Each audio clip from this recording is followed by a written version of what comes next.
क्या होगा जब कुछ वैज्ञानिक मिलकर एक दूसरे डायमेंशन पर ही एक्सपेरिमेंट्स करने लगते हैं। एक डार्क डायमेंशन जो कि हमारे रियल डायमेंशन के साथ साथ एग्जिस्ट करता है। इसके अलावा टाइम लूप से लेकर मिनी ब्लैक होल तक 4 अलग अलग यूनिक कहानी आपको इसी एक स्पेशल वीडियो में मिलने वाली हैं, जो कि आपका दिमाग घुमा कर रख देंगी। मगर उससे पहले एक बार ये देखिए, ये क्या है। मतलब कि मेरे सिर्फ 10% व्यूअर्स ने ही मुझे सब्सक्राइब कर रखा है।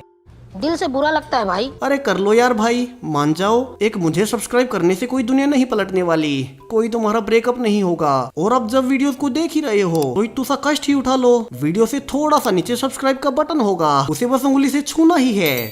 भाई साहब कुछ ज्यादा नहीं हो गया ये? अच्छा ठीक है, चलो शुरू करते हैं अपनी पहली कहानी।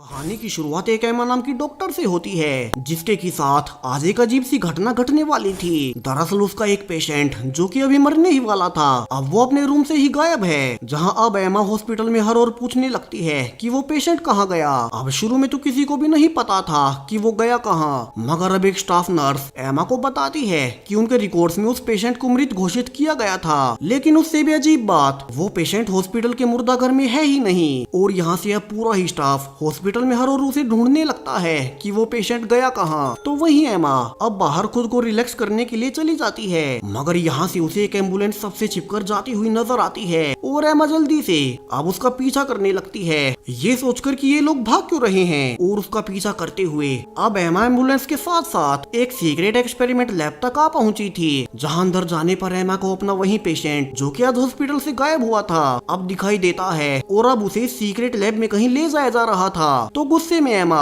अब लैब के एक वर्कर रॉबिन से पूछने लगती है कि वे उसके हॉस्पिटल से पेशेंट को क्यों उठा कर लाए। अब एमा की आवाज को सुन लैब की मेन रिसर्चर मैरी उससे मिलने आती है और एमा को सब कुछ समझाने लगती है। दरअसल मैरी इस लैब की हेड है, जो कि न्यूरोसाइंस को लेकर पिछले कई सालों से रिसर्च कर रही थी। और आज वे इंसानी इतिहास का सबसे बड़ा एक्सपेरिमेंट करने वाले हैं, जहाँ वे जानना चाहते हैं कि मरने के बाद इंसान की चेतना कहाँ जाती है। अब कुछ लोग इसे आत्मा कहते हैं, कुछ सोल कहते हैं, तो कुछ कॉन्शियसनेस। अब मैरी को लगता है कि इस चेतना की भी कोई फिजिकल फॉर्म जरूर से होती ही होगी, जो कि मरने के बाद हमारी बॉडी से निकल जाती है। और मैरी यही जानना चाहती है कि हमारी चेतना बॉडी से निकल कर जाती कहाँ है। जहाँ से रोबिन अब एमा को अपना एक स्पेशल चैम्बर दिखाता है, जो कि उनकी टीम ने पिछले कई सालों की मेहनत के बाद बनाया था। जहाँ ये चैम्बर अपने अंदर से निकलने वाली हर एक छोटी से छोटी फोर्स तक को डिटेक्ट कर सकता है। वहीं जब तक वे चाहे उसे अंदर ही कैद रख सकते हैं। ये चैम्बर एक एटम तक को आर पार नहीं होने देता, यहाँ तक कि लाइट और हवा तक इसके पार नहीं जा सकती। अब मैरी कहती है कि एमा इस बड़े एक्सपेरिमेंट में उनका साथ दे, क्योंकि ये मौका उन्हें फिर नहीं मिलेगा। और जिस पेशेंट को वे हॉस्पिटल से चुरा कर लाए हैं, वो तो वैसे भी मरने की हालत में ही है और किसी भी वक्त मर सकता है। तो वे उसे इस चैम्बर में लेटा देख पाएंगे कि उसकी सोल उसकी मरने के बाद कहाँ जाएगी। वहीं वे उसके मरने के बाद उसकी बॉडी को वापस से हॉस्पिटल में रखवा देंगे, जहाँ से किसी को भी कभी इसके बारे में पता ही नहीं चलेगा।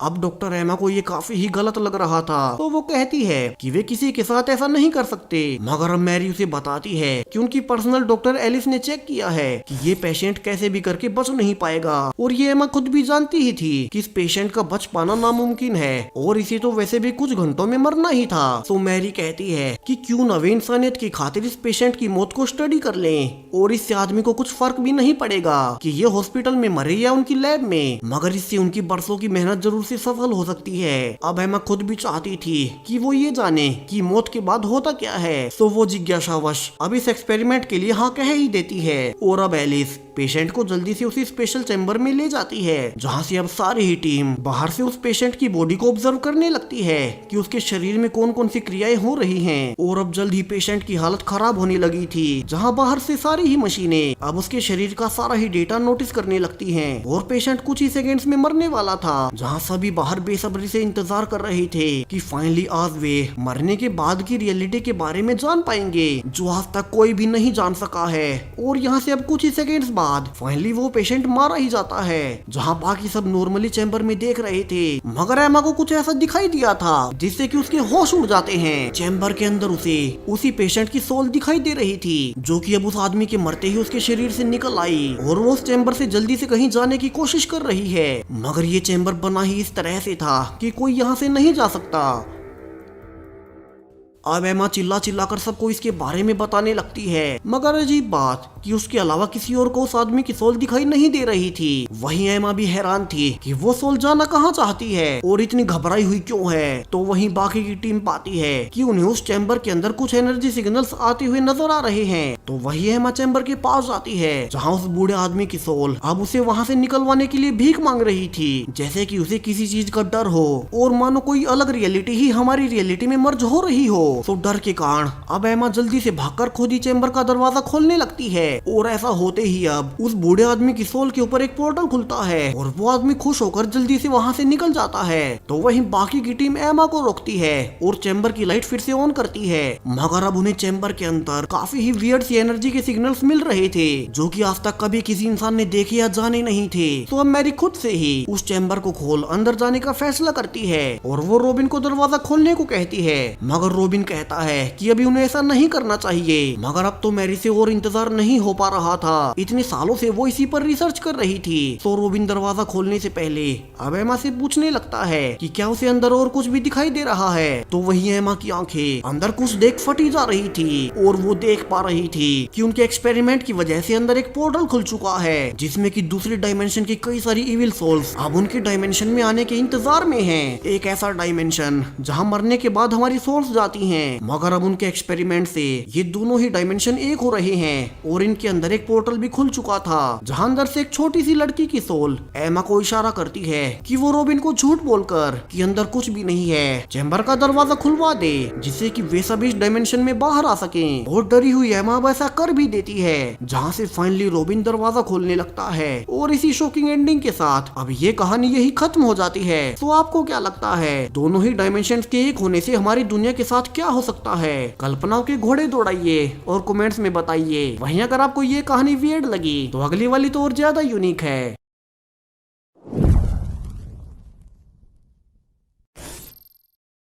दूसरी कहानी की शुरुआत एक रेस्टोरेंट से होती है जहां एक फायर ऑफिसर मैट पूरे 4 साल बाद अपने छोटे भाई शेन से मिल रहा था, जिससे कि मैट काफी ही खुश था और अब वो अपने भाई से बातें करने लगता है कि वो इतने समय से कैसा था। मगर अब शेन काफी ही वियर्डली बिहेव करने लगता है और मैट जो भी बोलता शेन पहले उसके शब्दों को पूरा कर देता, मानो उसे पहले से पता हो कि मैट क्या बोलने वाला है। वहीं अब शेन कहता है कि मैट को यहाँ से कुछ सीरियसली समझना होगा और यहाँ से शेन अब मैट को फ्यूचर की डिटेल्स बताने लगता है कि अगले मिनट में उनके साथ क्या होगा। वही मैट को भरोसा दिलाने के लिए अब शेन उसे एक लाइव मैच देखने को कहता है जहां शेन पहले ही बता दे रहा था कि अगले मिनट में क्या होने वाला है और वो असल में हो भी रहा था। तो वहीं शेन के हाथ में एक लिस्ट थी जिसमें कि उसने सारे ही इवेंट्स को नोट कर रखा था, जहां से अब शेन की घड़ी में एक अलार्म बजता है और उसके बाद शेन कहता है कि उन्हें अभी ही यहाँ से निकलना होगा। अब मैट उसके साथ चलते हुए हैरान था कि ये सब हो क्या रहा है और शेन उसे सब कुछ बताने लगता है कि वो एक टाइम लूप में है जहां वो इसी सेम दिन को लाखों बार पहले भी जी चुका है, मगर मैट को ये याद नहीं है और अब उन दोनों को जल्द से जल्द यहाँ से पास में मौजूद एक जंगल में जाना होगा जहाँ की दोपहर को एक बड़ी आग लगने वाली है जिसमें कि लाखों लोग मारे जाएंगे। सो उससे पहले जाकर उन्हें उस आग को लगने से पहले ही रोकना होगा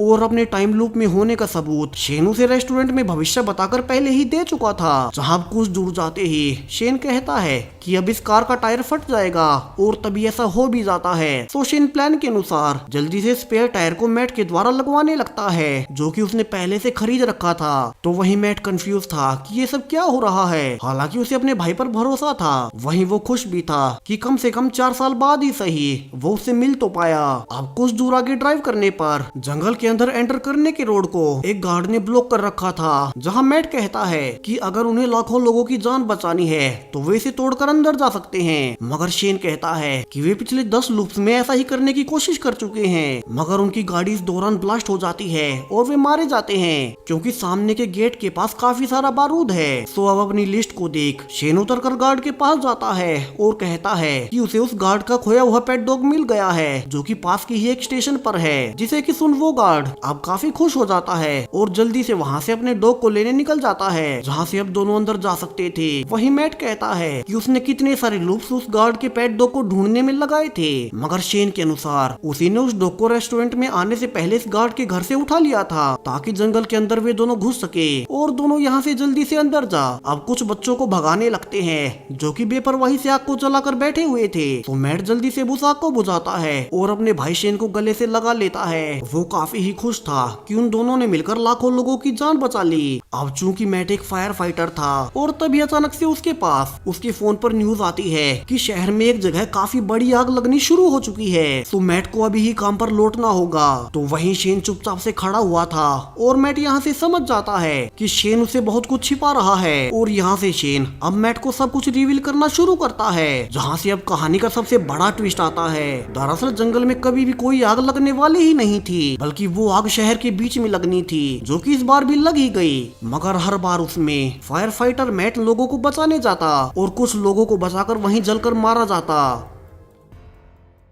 जहाँ से शेन आगे कहता है कि वो हजारों लूप्स में मैट के साथ मिलकर उस शहर की आग को रोकने की कोशिश कर चुका है, मगर वो आग हर बार लग ही जाती है और लाखों लोग इस शहर में हर बार मरते ही हैं। वहीं साथ ही मैट भी मारा जाता है। तो उसने हजारों बार कोशिश करने के बाद फैसला किया कि वो उन लाखों लोगों को मरने से तो नहीं बचा सकता, मगर कम से कम अपने भाई को तो बचा ही सकता है। वहीं उसे पता था कि मैट कभी भी लोगों को मुसीबत में छोड़ अपनी ड्यूटी से नहीं भागेगा और इसीलिए ही वो झूठ बोलकर उसे इतनी दूर यहाँ जंगल में ले आया, जिसके लिए उसने कई सारे लूप्स लगाए कि कौन सी लोकेशन पर मैट आज के दिन नहीं मरेगा। और ये वाला लूप सबसे पहला लूप है जिसमें मैट अभी तक भी जिंदा है और वे यहाँ तक अब से पिछले वाले किसी भी लूप में नहीं पहुँचे थे जहाँ की मैट सेफ है। अब ये सुनते ही मैट भड़क उठता है और कहता है कि शेन ने उसे तो बचा लिया, मगर जिन चंद लोगों को मैट बचाने वाला था अब वे उसी आग में जलकर मारे जाएंगे। तो उस अकेले के लिए 15 से 20 लोगों का सैक्रिफाइस देना ठीक नहीं। वहीं उसे तो बस अपने भाई से अच्छे से बात करनी थी, जिसे कि वो 4 साल बाद मिल रहा था, मगर शेन के पास उसके लिए भी वक्त नहीं है। और ये कहकर अब मैट फिर से आग बुझाने के लिए शहर के बीच अपनी ड्यूटी पर जाने लगता है। तो वहीं शेन उसे रोक रहा था कि वो उसका प्लान खराब ना करे। और इसी झड़प के बीच अब धक्का लगने से मैट एक नुकीले काटे गए पेड़ पर जा गिरता है और फिर से वही मारा जाता है, जबकि शेन निराश था कि इस बार भी उसका भाई मैट मारा ही गया। और वो इस इवेंट को भी अपने पास नोट कर लेता है ताकि अगले लूप में ऐसा ना होने दे। मगर अब तक तो उसे भी एहसास होने लगा था कि उसे प्रकृति से छेड़छाड़ नहीं करनी चाहिए। और अब जब वो फिर से उसी लूप को उसी रेस्टोरेंट में शुरू करता है तो इस बार मैट को बचाने की कोशिश नहीं करता, बल्कि उससे अच्छे से बात करता है कि उन दोनों ने पिछले 4 सालों में क्या क्या किया। जहाँ शेन को पता था कि कुछ ही देर बाद मैट को आग बुझाने के लिए फोन आएगा, जहाँ मैट कुछ लोगों को बचाकर खुद भी वही मारा जाएगा। मगर अब तक शेन इस रियलिटी को स्वीकार कर चुका था और इसी के साथ ये कहानी भी यही खत्म हो जाती है। तो ये वाली कहानी कैसी लगी? और शेन मेरे अनुसार अगले लूप में मैट का फोन ही छीन सकता है ताकि उसे शहर के बीच लगी आग का पता ही ना लगे, मगर अब शायद से वो ऐसा नहीं करेगा। अब आपको क्या लगता है कमेंट्स में बताएं और हम चलते हैं अपनी अगली कहानी पर।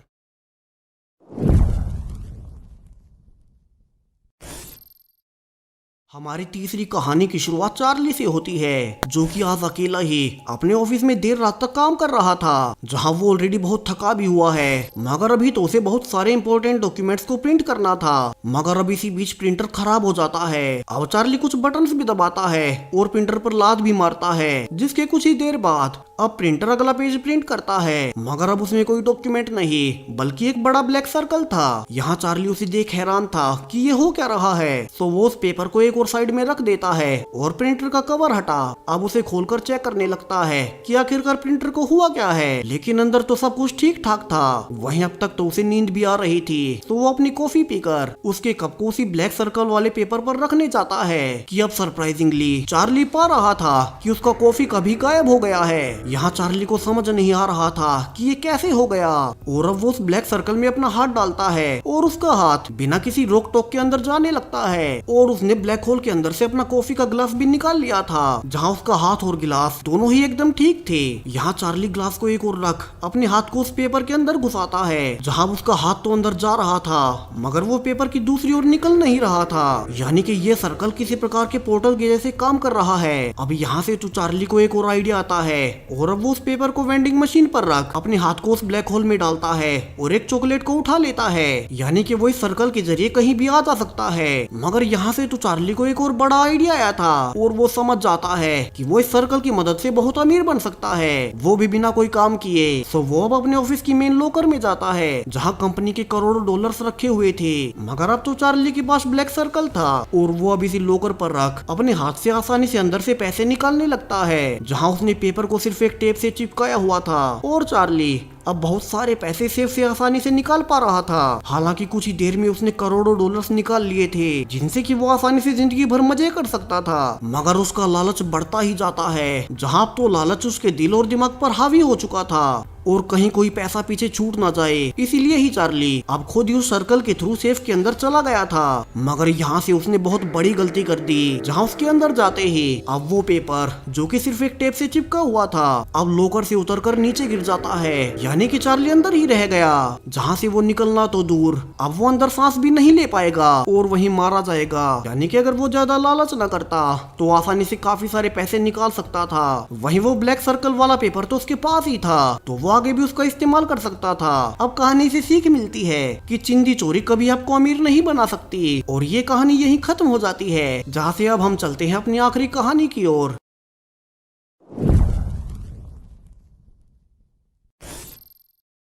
कहानी की शुरुआत एक आदमी से होती है जो कि अभी एक मिस्टीरियस बॉक्स को कहीं लेकर जा रहा था। अब ये बॉक्स बहुत अलग है, वो कैसे हमें जल्द ही पता चलने वाला है, जहाँ से हमें एक कपल दिखाया जाता है जहाँ रेचल अपने पति बेन के साथ अभी खाना बना रही थी और दोनों एक साथ काफी ही खुश रहते हैं। मगर अब वे पाते हैं कि एक आदमी किसी बॉक्स के साथ काफी ही अजीब तरह से उनके दरवाजे को घूरे जा रहा है, जहाँ बेन रेचल को कहता है कि ये तो शॉन है और वो साथ में कोई अजीब सा बॉक्स भी लेकर आया है। यहाँ रेचल अब शॉन को देख काफी ही परेशान थी और वो कहती है कि वो शॉन से नहीं मिलना चाहती। दरअसल शॉन कभी रेचल का एक्स बॉयफ्रेंड था, जिससे कि ब्रेकअप करने के बाद रेचल ने बेन से शादी कर ली। तो अब रेचल के कहने पर बेन अकेला ही दरवाजा खोलता है और शॉन को अंदर बुला कहने लगता है कि शॉन को रेचल के साथ अपने पास्ट को भुला के बढ़ जाना चाहिए। मगर अब शॉन के अनुसार उसने तो ऑलरेडी सब कुछ भुला दिया है और यहाँ से वो अब रेचल के बारे में पूछने लगता है कि वो कहाँ गई। अब चूंकि रेचल शॉन से मिलना ही नहीं चाहती थी तो बेन झूठ बोलता है कि रेचल आज अपने पेरेंट्स से मिलने उनके घर गई है, जो कि कल से पहले नहीं लौटने वाली। अब ये सुनते ही शॉन थोड़ी चैन की सांस लेता है, जैसे कि वो मन ही मन ऐसा ही चाहता हो। और अब वो बेन को अपना लाया हुआ बॉक्स दे ही देता है और कहता है कि ये उसके लिए गिफ्ट है। यहाँ बेन उसे इसके लिए थैंक्स बोल ही रहा था कि सरप्राइजिंगली शॉन कहता है कि बेन को ये बॉक्स अभी ही खोलना होगा और बेन इसके लिए मान जाता है और बॉक्स के ऊपर लगा हुआ नोट पढ़ने लगता है। मगर शॉन उसे ऐसा करने से भी मना कर देता है और कहता है कि पहले बेन को बॉक्स खोलना होगा और फिर उसे इस नोट को पढ़ना है। तो बेन अब नोट को साइड में रख बॉक्स की पैकिंग खोलने लगता है, जिसके के अंदर एक सिंपल सा कार्ड बॉक्स था। वहीं उसे खोल बेन देखता है कि बॉक्स के अंदर तो कुछ ज्यादा ही अंधेरा है, जिसमें कि उसे कुछ भी दिखाई नहीं दे रहा। वहीं बॉक्स के खोलते ही शॉन अब जल्दी से वहाँ से बिना बताए जाने लगता है कि इसमें है क्या, जहाँ बेन उसे रोककर पूछता भी है कि ये बॉक्स इतना अजीब क्यों है और इसके अंदर क्या है। मगर शॉन भागते हुए कहता है कि इस बॉक्स के बारे में उसे नोट पढ़कर सब कुछ पता चल जाएगा और वो अपने किए पर काफी ही शर्मिंदा है। जिसके बाद शॉन वहाँ से भाग गया था। तो वहीं बेन हैरान था कि ये सब हुआ क्या और शॉन उसे ये अजीब सा बॉक्स क्यों देकर चला गया। सो वो जल्दी से बॉक्स में टॉर्च मारकर देखने लगता है, मगर सरप्राइजिंगली अब इसके अंदर लाइट तक नहीं जा पा रही थी, यानी कि लाइट को टकराने के लिए कोई सरफेस मिल ही नहीं रहा था। वहीं अब तक शॉन के जाने के बाद रेचल भी इस मिस्टीरियस बॉक्स को देखने आ जाती है, जहाँ भी इसके अंदर की गहराई का पता लगाने के लिए बेन इसमें एक पेंसिल डालता है। मगर यहाँ भी पेंसिल की सरफेस से टकराने की कोई आवाज नहीं आई थी। अब बेन और रेचल दोनों ही ये देख हैरान थे, जहाँ उन्हें समझ भी नहीं आ रहा था कि ये अंदर से कितना गहरा है। सो बेन अब ये पता लगाने के लिए बॉक्स के अंदर अपना हाथ डालने लगता है, मगर रेचल उसे रोकते हुए कहती है कि बेन को ऐसा रिस्क नहीं लेना चाहिए और क्या पता इसके अंदर कुछ खतरनाक निकले। अब यहाँ से दोनों को याद आता है कि इसके साथ एक नोट भी था, जिसे कि शुरू में शॉन ने पढ़ने से मना कर दिया था। सो दोनों अब नोट पढ़ने लगते हैं, जहाँ शॉन ने लिखा था कि वो इसे भेजने के लिए बहुत ही सॉरी है, मगर उसे ये बॉक्स किसी को तो देना ही था और अपना पीछा इस बॉक्स से छुड़ाना ही था। दरअसल में ये बॉक्स किसी तरह का एक पोर्टल है, जो कि हमारी दुनिया को हेल डायमेंशन से जोड़ता है, एक ऐसा डायमेंशन जहाँ बहुत से खतरनाक जीव रहते हैं। हालांकि इससे आगे उसे भी इस बॉक्स के बारे में कुछ नहीं पता, मगर उसे एक बात याद रखनी है, चाहे जो कुछ भी हो जाए बेन को इस बॉक्स से नजर नहीं हटानी है, वरना वो खुद को बचा नहीं पाएगा। वहीं ये बॉक्स कोशिश भी करेगा कि बेन इस बॉक्स पर नजर ना रख पाए, मगर बेन को डिस्ट्रैक्ट नहीं होना है और इस बॉक्स पर नजर बनाए रखनी है। अब दोनों ही हैरानी में लेटर पढ़ ही रहे थे कि उनके पैरों में वही पेंसिल लुढ़कते हुए आती है जो कि कुछ देर पहले बेन ने बॉक्स में गिराई थी। और अब जब बेन बॉक्स की ओर देखता है तो पाता है कि कोई बड़ा ही अजीब सा आदमी बॉक्स के बाहर देख रहा है। यहाँ दोनों ही उसे देख घबरा जाते हैं कि ये कौन है, जहाँ बेन डरकर उस आदमी से पूछता भी है कि तुम हो कौन, मगर अब वो आदमी बिना कोई जवाब दिए बस देख ही जा रहा था। और यहाँ से तो दोनों ही डर चुके थे कि शॉन ने उन्हें ये क्या दे दिया। तो बेन शॉन को कॉल लगाने के लिए फोन उठाने लगता है, जहाँ बॉक्स वाला आदमी अब उसे ही देखे जा रहा था। तो वहीं अब शॉन भी बेन का फोन नहीं उठाता। तो यहाँ से बेन अब जल्दी से रेचल से कहता है कि उन्हें जल्दी से यहाँ से निकलना होगा और पुलिस को बुलाना होगा, मगर रेचल तो अभी भी वहीं खड़ी थी, जहाँ वो कहती भी है कि जैसा कि शॉन ने लेटर में लिखा था उन्हें कैसे भी करके इस बॉक्स से नजर नहीं हटानी है। हालांकि अभी उन्हें पता नहीं है कि उनके नजर हटाने से होगा क्या। तो अब यही देखने के लिए कि अगर वे बॉक्स की ओर ना देखे तो क्या होगा, दोनों सिर्फ कुछ सेकेंड्स के लिए ही जानबूझकर बॉक्स से नजर हटाते हैं। और जब वे वापिस से देखते हैं तो पाते हैं कि अब तक उस आदमी ने अपने हाथ भी बॉक्स से बाहर निकाल लिए थे, यानी कि वो आदमी तब तक अंदर से नहीं निकल सकता जब तक कि उनमें से कोई बॉक्स को देखता रहे। और यहाँ से तो दोनों ही समझ चुके थे कि वे किसी बड़ी प्रॉब्लम में फंस चुके हैं। और अब वे डिसाइड करते हैं कि उनमें से कोई एक तो इस बॉक्स को हमेशा देखता ही रहेगा, चाहे कुछ भी हो जाए। और बेन कहता है कि रेचल को इस पर नजर रखनी होगी। और तब तक वो शॉन के घर जा रहा है क्योंकि वो उसका फोन नहीं उठा रहा, और अब वो ही बता पाएगा कि इस बॉक्स का राज क्या है। जहाँ से बेन अब रेचल को सेफ्टी के लिए एक चाकू भी देता है और जल्दी से लौटाने का कहकर चला जाता है, जहाँ वो शॉन के घर जाते हुए उसे फिर से कॉल करे जा रहा था। और फॉर्चुनेटली इस बार शॉन फोन उठा ही लेता है, जहाँ बेन उससे गुस्से में पूछने लगता है कि तुमने वो कैसा बॉक्स दे दिया और उसके अंदर वो आदमी कौन है। अब शॉन उसे बताने लगता है कि उसे भी नहीं पता और उसे भी वो बॉक्स किसी और ने दिया था। तो उसने खुद का पीछा छुड़ाने के लिए बेन को वही बॉक्स दे दिया। अब यहाँ से बेन कहता है कि उन्हें जल्दी से उस बॉक्स का कुछ करना होगा क्योंकि रेचल घर पर अकेले ही उस बॉक्स पर नजर रखे हुए है। अब ये सुनते ही शॉन चिल्लाने लगता है और कहता है कि लेकिन जब मैं आया था तो तुमने कहा था कि रेचल घर पर नहीं है। और अब बेन उसे बता ही देता है कि चूंकि रेचल उससे मिलना नहीं चाहती थी तो बेन ने उसे झूठ बोला। अभी सुनते ही शॉन कहता है कि बेन को अभी ही घर वापिस जाना होगा क्योंकि वो बॉक्स बेन के लिए था, ना कि रेचल के लिए, और उस बॉक्स पर नजर बेन को रखनी थी। वहीं अब तक रेचल की जान खतरे में हो सकती है। और ये सुनते ही बेन अब जल्दी से वापस घर की ओर जाने लगता है। तो वहीं शॉन फोन पर कहे जा रहा था कि अब बेन को घर पर नहीं जाना चाहिए और अब इसका कोई फायदा नहीं है। मगर अब बेन जल्दी से फोन काट अपने घर के अंदर आता है, जहाँ की अब पूरे ही घर में अंधेरा छाया हुआ था और किसी ने लाइट का स्विच ही तोड़ डाला था। तो अब बेन टॉर्च से ही उसी टेबल को देखने लगता है जहाँ वो जाते हुए रेचल को उसी बॉक्स पर नजर रखने के लिए छोड़कर गया था, और ना ही उसे रेचल कहीं दिखाई दे रही थी। वहीं जहाँ रेचल बैठी हुई थी वहाँ से थोड़ा पानी बहकर उसी चाकू की ओर जा रहा है जिसे कि वो रेचल को देकर गया था। अब यहाँ से बेन पानी का पीछा करते हुए अपने बेसमेंट तक आ पहुँचता है और रेचल को बुलाने लगता है कि वो कहाँ है, जहाँ बेसमेंट के अंधेरे से रेचल की आवाज भी आती है कि वो बिल्कुल ठीक है और बेन को भी यहाँ नीचे आ जाना चाहिए। जहाँ ऊपर से बेन पूछता है कि वो बॉक्स कहाँ गया, मगर अब रेचल का कोई रिप्लाई नहीं आता और अब उसे देखने के लिए बेन नीचे जाता है, लेकिन यहाँ तो रेचल थी ही नहीं। वहीं बेसमेंट की लाइट का स्विच भी किसी ने तोड़ डाला था और वहाँ तो बस बाथरूम की एक छोटी सी लाइट जल रही थी। इसके अलावा बाथरूम का पानी भी अपने आप बही जा रहा था। तो बेन उसे बंद करता है, मगर अब इसी बीच उसे नोटिस हुआ था कि शावर में कोई तो है और वो पर्दा हटा देता है, जहाँ वो देख पाता है कि उसके पीछे वही मिस्टीरियस आदमी है, जो कि अब उस पर नजर पड़ते ही फिर से वहीं रुक जाता है। मगर बेन की दूसरी ओर देखते ही वो फिर से कहीं चला गया था। अब यहाँ से तो बेन घबरा जाता है और उसके हाथ से टॉर्च भी नीचे गिर जाती है और वो तेजी से ऊपर भागने लगता है। मगर अब सीढ़ियों में चार और अजीब से लोग उसे घूरे जा रहे रहे थे वहीं उनके सर से पानी भी टपक रहा था। यानी कि उस आदमी के बाद और भी कई सारे लोग उस बॉक्स से निकल आए हैं जो कि शायद से उसी दूसरे हेल डायमेंशन से है और वे किसी के भी देखने पर हिल नहीं सकते। मगर अब बेन की नजर बाथरूम वाले आदमी से हट गई थी तो वो उसकी ओर देखता है जहाँ उस आदमी का हाथ लाइट के स्विच पर था। यानी कि अगर बेन ने उसे नजर हटाई तो वो स्विच को बंद कर देगा और अंधेरे में बेन किसी को भी देख नहीं पाएगा। मगर चूंकि वे चारों और लोग उसके अपोजिट डायरेक्शन में थे तो इसका एक ही मतलब था कि बेन इनमें से किसी एक को ही देख सकता है। जहाँ अब ऊपर से देखने पर वो पाता है कि वे चारों उसकी नजर हटते ही उसके और करीब आ चुके हैं। मगर अब उसका ध्यान उस आदमी से हट गया था और अब लाइट बंद हो जाती है जहाँ बेन की दर्द भरी चीखों के साथ उसकी आवाज धीरे धीरे शांत होने लगती है। और इसी शॉकिंग एंडिंग के साथ अब ये कहानी भी यहीं खत्म हो जाती है। सो चारों ही कहानी आपको कैसी लगी और आपके अनुसार इनमें से बेस्ट कहानी कौन सी थी कमेंट्स में जरूर से बताएं। साथ ही चैनल को सब्सक्राइब करें ऐसे ही और भी यूनिक कंटेंट के लिए। वीडियो पूरा देखने के लिए धन्यवाद। बाय।